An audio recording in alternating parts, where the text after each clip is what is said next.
তো hey guys, welcome back to my channel. তো আজকে আমি তোমাদের সাথে শেয়ার করব আমার ছোটোবেলার ড্রয়িং, যখন আমি ক্লাস 2-3-তে পড়তাম তখনের। তো চলো। तो चलिए शुरू करते हैं।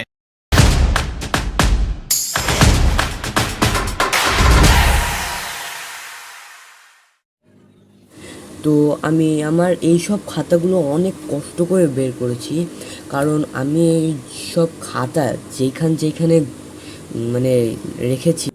তো আর কি বলবো, থাক এইসব কথা পরে বলবো।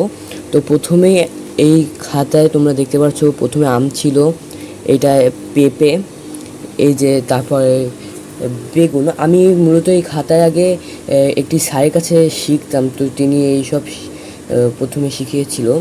তো দেখো, আমি একটি নিজে সিনারি এঁকেছিলাম ছোটোবেলায়। তো এইসব যে তোমরা দেখতে পাচ্ছ, এইসব কিন্তু পাথর। এইসব আমি ছোটোবেলায় পাথর এঁকেছিলাম।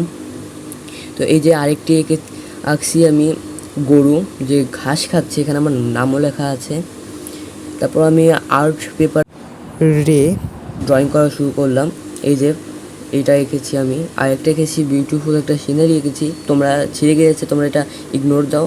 একটা উপরে নিচে কাশফুল, উপরে কি একটি ফল ঝুলানো আছে, আমি সেটা জানি না। আরেকটা আছে স্মৃতিসৌধ, বাংলাদেশের স্মৃতিসৌধ। আরেকটি আছে বিউটিফুল একটা সিনারি।